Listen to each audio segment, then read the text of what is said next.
예수 그리스도의 이름으로 기도드렸습니다. 아멘.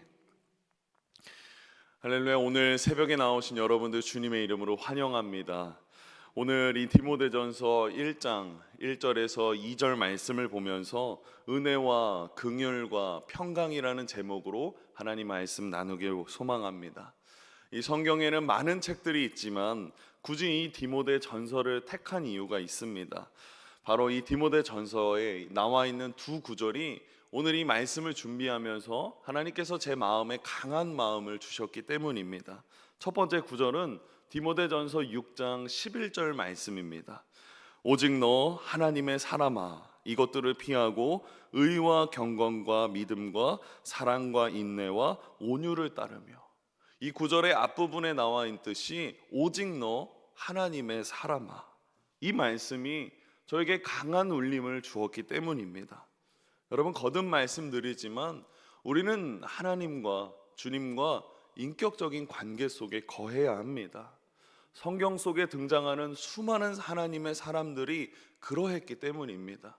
믿음의 조상인 아브라함부터 시작해서 우리가 지난주 주일에 함께 살펴봤던 사도 요한도 주님과의 인격적인 관계 속에서 자신이 사명자라는 것을 깨달았을 때 주님을 증거하고 선포하고 주님의 말씀대로 살아가기 위해서는 우리는 반드시 주님과 인격적인 관계 속에 거해야 되기 때문입니다.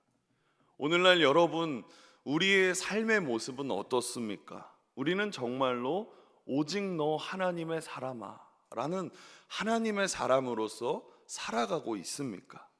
바울은 오늘 6장 11절에서 말합니다. 오직 너 하나님의 사람아. 이 외침 속에 우리의 마음이 다시 한번 뜨겁게 달궈지고 다시 한번 주님 앞에 나아가는 귀한 시간이 되기를 주님의 이름으로 소망합니다. 그리고 두 번째 구절이 오늘 본문에 있는 2절 말씀이죠. 합독하시겠습니다. 믿음 안에서 참 아들 된 디모데에게 편지하노니 하나님 아버지와 그리스도 예수 우리 주께로부터 은혜와 긍휼과 평강이 내게 있을지어다. 바울은 결혼하지 않았기 때문에 육신의 자녀가 없었습니다. 그러나 성경 중간중간에 디모데를 자신의 영적인 아들로, 자신의 신앙의 양아들로 고백합니다. 제가 이번 이 디모데전서 설교를 준비하면서 가장 많이 참고한 책이 찰스 스펄전 목사님의 디모데전서 강해 설교집이었습니다. 이분이 이 책의 서문에다가 이렇게 기록했습니다. 바울은 디모데를 확장된 자신으로 보았다. 곧 자신의 분신처럼 여겼음을 의미한다.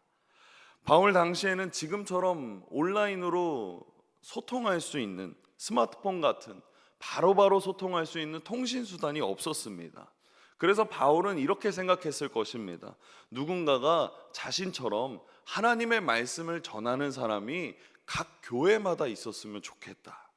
그때 바울은 확장된 자신으로 디모데를 보았습니다.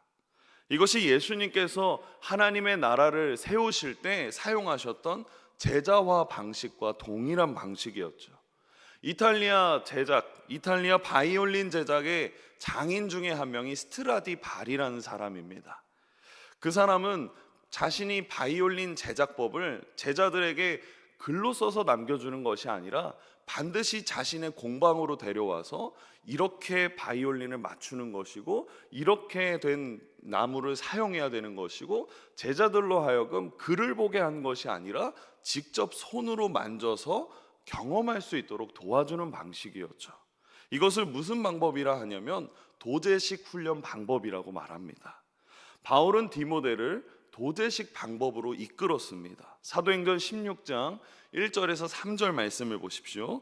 바울이 더베와 루스드라에도 이름에 거기 디모데라 하는 제자가 있으니 그 어머니는 믿는 유대 여자요 아버지는 헬라인이라. 디모데는 루스드라와 이고니온에 있는 형제들에게 칭찬받는 자니 바울이 그를 데리고 떠나고자 할새 그 지역에 있는 유대인으로 말미암아 그를 데려다가 할례를 행하니 이는 그 사람들이 그의 아버지는 헬라인인 줄 다 알미러라.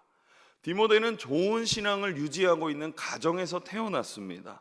그리고 루스드라와 이고니온에 있는 지역에서 모든 형제들에게 어떤 것을 받는 사람이었습니까? 칭찬받는 사람이었습니다. 성경학자에 의하면 디모데의 이 당시 나이가 19살에서 22살 사이라고 합니다. 여러분, 이처럼 어린 나이에 그 지역의 형제들에게 칭찬받는 사람이라면 그 인격과 성품, 그리고 말하는 평소의 행실이 어떠했을까요? 이러한 디모데를 바울이 제자 삼았고 함께 사역하면서 이런저런 하나님의 말씀들을 알려주고 가르쳐주고 경험하도록 도와주었습니다. 그리고 디모데를 이제 에베소 교회에다가 소개해주면서 그곳에서 자신을 대신하여서 하나님의 말씀을 전하는 자로, 하나님의 말씀을 선포하는 자로 도와주었다라는 거죠. 그러면서 그를 위한 편지를 아끼지 않았습니다. 그가 필요한 모든 조언들을 아낌없이 기록하였죠. 이것이 훗날 정리되면서 디모데 전서 그리고 디모데 후서가 된 것입니다.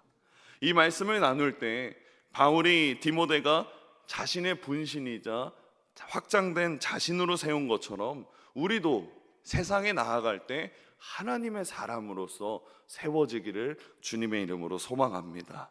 우리 오늘 다시 본문 1절과 2절 말씀 합독하시겠습니다. 우리 구주 하나님과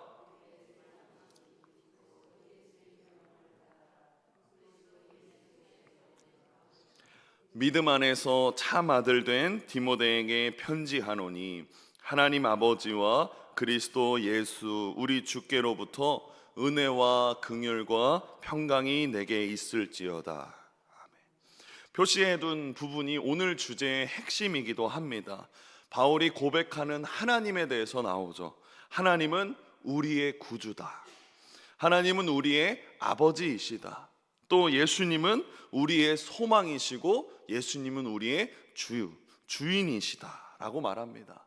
바울이 말하는 하나님은 우리 구주이시고 우리의 아버지라고 표현합니다.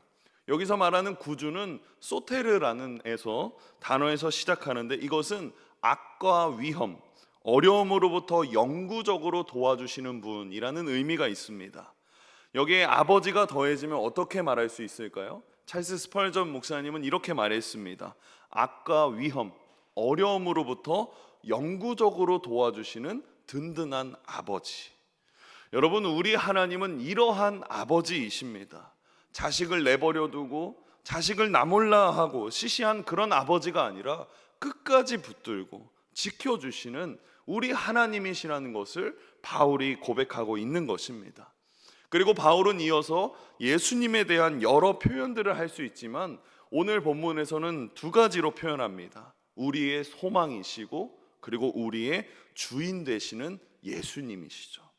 주님이 시키는 대로 말씀하신 대로 나는 이해되지 않아도 주님이 나의 주인이시기 때문에 그저 명령대로 순종하며 따라 사는 것, 거기엔 반드시 소망이 있다라는 것입니다. 그렇다면 하나님이 우리의 든든한 아버지 되시고 예수님이 우리의 소망이 되실 때 우리에게 어떤 소망을 주시는지 2절을 함께 읽겠습니다. 은혜와 긍휼과 평강. 여기서 저는 오늘 말씀의 제목을 정했습니다. 은혜와 긍휼과 평강을 누리는 저와 여러분이 되기를 바랍니다. 우리가 이 서신절을 읽다 보면 1절과 2절은 그냥 머릿말로써 인사치레로 지나갈 수도 있습니다. 요즘은 편지를 쓰지 않죠. 그렇지만 서두 부분을 그냥 넘어가는 경우들도 있지 않습니까? 그렇지만 되게 중요한 부분들은 이 머릿말에도 때로는 기록되어 있습니다. 오늘 보십시오. 구주이시고 아버지 되시는 하나님, 소망이신 주인이신 예수님을 은혜와 긍휼과 평강 속에 만나기를 주님의 이름으로 소망합니다. 그래서 이 단어들을 하나씩 좀 찾아보려고 합니다. 우선 첫 번째로 은혜라는 단어죠. 여러분, 은혜는 참 설명할 수 있는 길이 많은 것 같습니다. 그런데 제 경험으로 봤을 때 은혜를 한마디로 줄이면 이렇게 표현하고 싶습니다. 부모가 자녀에게 돈 받지 않고 베푸는 모든 것. 제가 전에 아동부에서 설교할 기회가 있었을 때 아이들에게 은혜를 조금 더 어떻게 하면 좀 와닿게 설명할 수 있을까 고민했었습니다. 그때 제 어린 시절 이야기를 하나 해줬었죠. 제가 어렸을 때 저희 부모님은 맞벌이 부부셨습니다. 아버지는 가구 공장에 가셔서 가구를 만드셨고요, 어머니는 만두 공장에 가서 만두를 빚으셨습니다. 그러면 집에 덩그러니 남아있는 저와 제 남동생은 무엇을 했을까요? 아이들에게도 똑같이 물어봤습니다. 얘들아, 내가 그때 가서 무엇을 했을까? 근데 애들이 여러 가지로 대답했습니다. 설거지요, 청소요, 빨래요, 때로는 어떤 친구는 공부요라고 자기들도 안 하는 걸 그렇게 얘기하더라고요. 그때 제가 대답했습니다. 얘들아, 정답은 아무것도 안 했다라는 겁니다. TV도 보고 맨날 컴퓨터나 하고 게임하고 때로는 약간의 공부하는 거 제외하고는 나는 아무것도 안 했어.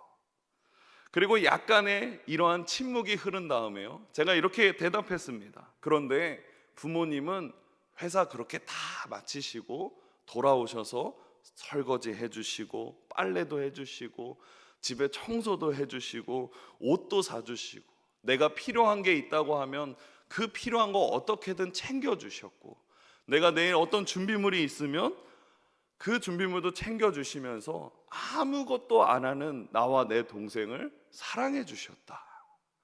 여러분, 이것이 은혜 아니겠습니까? 나는 자격이 없는데 보호해 주시고, 나는 아무런 것이 한 게 없는데 나를 챙겨 주시고 사랑해 주시는 것이 은혜입니다. 저는 아직 제 자식이 없지만 부모님을 떠올렸을 때 눈물이 나는 것이 바로 이런 이유 아니겠습니까? 나는 아무것도 하지 않아도 그저 나를 보호해 주시고 아껴 주시고 사랑해 주시는 것. 그래서 은혜라는 것은요, 거저 받는 것입니다. 두 번째는 긍휼입니다. 이 긍휼은 원어적인 의미로 살펴보면 라함이라고 말하죠. 이 라함이라는 단어는 부모님의 사랑을 의미합니다. 부모가 자식을 향해서 갖는 간절한 사랑에 대해서 이야기하죠. 구약의 이사야 선지자가 하나님의 사랑을 이스라엘 백성들에게 선포할 때 이 라함이라는 단어를 이렇게 사용했습니다. 이사야 49장 15절 말씀이죠. 여인이 어찌 그 젖먹는 자식을 어찌 잊겠으며 자기 태에서 난 아들을 긍휼히 여기지 않겠느냐. 그들은 혹시 잊을지라도 나는 너를 잊지 아니할 것이라. 여기서 사용되는 긍휼이 바로 라함입니다.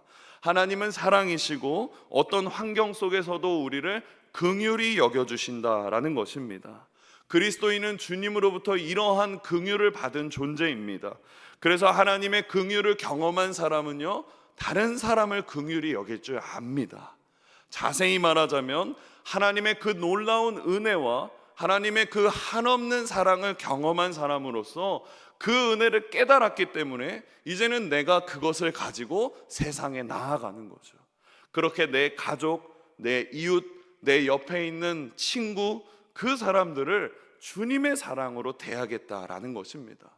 그러므로 그 주님의 긍휼을 깨닫고 경험한 사람의 먼저는 그 긍휼을 경험하지 못한 사람들을 불쌍히 여긴다라는 겁니다. 주님으로부터 긍휼이 여김받지 않는 사람, 그 사람은 교회 밖에 있을 거라고 생각하지만요, 사실 교회 안에 있을 수도 있습니다. 주님의 그 놀라운 은혜와 주님의 그 한없는 사랑을 경험하지 못한 채, 깨닫지 못한 채 교회를 다닐 수 있기 때문입니다. 여러분, 내가 정말 하나님의 긍휼을 받아서 하나님께 빚진 자라면, 그러한 은혜를 체험한 자라면 하나님이 거저 주신 은혜 때문에 지금 이 시간 하나님 믿고 예배 드릴 수 있음을 안다면 우리는 교만할 수 없습니다. 우리는 변명할 수 없습니다. 나의 권리를 주장하는 일은 있을 수 없습니다. 그러므로 주님의 긍휼을 깨닫는 그 은혜가 저와 여러분의 마음속에 깊이 이어지기를 주님의 이름으로 소망합니다. 마지막 세 번째는 평강입니다. 이 평강을 국어사전에서 찾아보면 이렇게 말하죠. 모든 일이 잘 되어가 걱정이 없고 탈이 없다. 여기서 말하는 이 평안할 강자, 그 한자를 보면 탈곡기를 연상합니다. 여러분, 우리가 옛날에 농부들이 추수할 때 곡식의 나라를 털면서 어떤 걱정이 있었겠습니까? 이 수많은 곡식들을 털면서 아무런 걱정 없이 편안함을 이야기하죠. 하지만 이러한 평강은 상황이 잘못되고 불안해지면요, 즉시 사라집니다. 그렇다면 어떤 사람이 진정한 평강의 사람인가? 존 웨슬리 목사님, 우리 감리교 창시자인 존 웨슬리 목사님이 자신의 일기에다가 이렇게 적었습니다. 성경적인 평강은 내 안에 흔들리지 않는 중심을 주시는 것이다. 주님이 우리에게 주시는 평강은요, 오뚜기와 같습니다. 여러분, 오뚜기가 어떻습니까? 중심추가 잘 잡혀있는 오뚜기는 어떻습니까? 넘어져도 다시 일어납니다. 어느 방향에서 어느 깊이로 넘어진다 할지라도요, 중심이 살아있는 오뚜기는 다시 일어선다라는 것입니다. 세상이 주는 평강과 다르게 주님이 주시는 평강은 내 안에 오뚜기의 중심이 되는 것입니다. 세상의 모진 상황, 세상의 어려운 모든 여건 속에서 흔들릴 수 있지만 중심을 가지고 있는 한 다시금 일어서고 또 일어서게 되는 것이 주님이 주시는 중심이고 주님이 주시는 평강이라는 것입니다.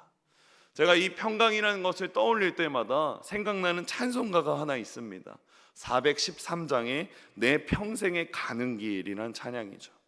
이 찬양의 작사가는 스패포드라는 장로님입니다. 이 스패포드 장로님이 43세였을 때 당시 저명한 변호사였고 5명의 자녀를 두었었습니다. 그러던 어느 날 그의 아들이 4살 때 폐렴으로 사망하고요, 그리고 몇 달 후에는 그분이 살고 있는 지역에 큰 화재가 일어납니다. 그러면서 자신이 가지고 있던 모든 재산을 잃어버리게 되죠. 그 뒤로 2년 뒤에 아픈 아내와 남은 4명의 딸이 이제 유럽 여행을 위해서 프랑스 배에 오르게 됩니다. 그때 이스페포드 장로님은 교회 재정 문제 때문에 아내와 자녀들만 먼저 그 여행을 가도록 보냈습니다. 그리고 출항한 배는 한 유람선과 충돌했고 12분 만에 침몰하면서 226명의 사망자가 발생했죠. 거기서 극적으로 구조된 사람들 중에 이스페포드 장로님의 아내만 있었습니다. 남은 4딸은 모두 그렇게 사망하게 되었죠. 충격 속에서 아내를 만나기 위해 유럽에 올랐던 이스페포드 장로님은 비극의 그 사고 지역을 지나면서 주님을 떠올리기 시작했습니다. 가족을 잃은 슬픔, 그 4명의 딸을 잃은 그 슬픔 와중에도 주님이 주시는 평강을 잃어버리지 않으려고 했죠. 그러면서 고백한 가사가 이렇습니다. 내 평생에 가는 길 순탄하여 늘 잔잔한 강 같든지 큰 풍파로 무섭고 어렵든지 나의 영혼은 늘 편하다. 내 영혼 평안해. 우리의 구주이신 하나님, 그리고 우리의 아버지이신 하나님, 우리의 소망이신 주님이 우리를 붙드시는 줄 믿습니다. 말씀을 맺겠습니다. 사도 바울은 이렇게 은혜와 긍휼과 평강이 하나님으로부터 흘러나옴을 디모데에게 이야기하고 있습니다. 오늘 본문 1절을 다시 읽어보겠습니다. 우리 구주 하나님과 우리의 소망이신 그리스도 예수의 명령을 따라 우리의 삶에 평강과 그리고 은혜와 긍휼이 흘러나오기 위해서 오늘 본문에 바울이 말합니다. 그리스도 예수의 명령을 따라가라. 그 모든 것이 적용될 수 있는 것은 반드시 주님의 말씀을 따라가는 것입니다. 구약에도 이러한 영적 원리가 적용되죠. 여호수아 1장 7절에서 8절 말씀입니다. 오직 강하고 극히 담대하여 나의 종 모세가 내게 명령한 그 율법을 다 지켜 행하고 우로나 좌로나 치우치지 말라. 그러면 어디로 가든지 형통하리니 이 율법책을 내 입에서 떠나지 말게 하며 주야로 그것을 묵상하여 그 안에 기록된 대로 다 지켜 행하라. 그리하면 내 길이 평탄하게 될 것이며 내가 형통하리라. 하나님께서 여호수아에게 말씀하셨습니다. 형통하고 평탄하는 것, 그 시작에 무엇이 있습니까? 주님의 말씀을 지키고 행하는 것입니다. 우리의 삶이 주님의 말씀을 따라가고 주님의 말씀을 지켜 행한다면 우리는 어떤 일이 있어도 믿음의 길을 굳게 걸어갈 수 있습니다. 이 말씀을 지켜 행한 여호수아나 그리고 바울의 삶을 보십시오. 하나님께서 형통하게 하셨고 평탄하게 하셨습니다. 세상적인 기준으로 형통하지 못하고 평탄하다고 말할 수 없지만 그리스도인의 기준에서는 그들은 모두 하나님과 동행하는 사람들이었습니다. 무엇보다 주님의 은혜와 긍휼과 평강을 매 순간 누렸습니다. 저와 여러분도 오늘 이 하루 주님의 말씀 앞에서 주님의 은혜와 긍휼과 평강을 누리시기를 주님의 이름으로 소망합니다. 기도하겠습니다. 사랑의 주님, 오늘도 은혜와 긍휼과 평강 속에서 우리 안에 임해 주심에 감사합니다. 항상 하나님의 도우심을 구하여 우리를 영원히 보호하시는 아버지를 고백하게 하시고 우리의 소망이신, 우리의 주인이신 주님을 따라가는 그리스도인들이 되도록 우리 삶 곳곳에 역사하여 주시옵소서. 오늘도 힘찬 화요일이 되게 하시며 주님이 주시는 은혜와 긍휼과 평강 안에 머무도록 도와주시옵소서. 예수님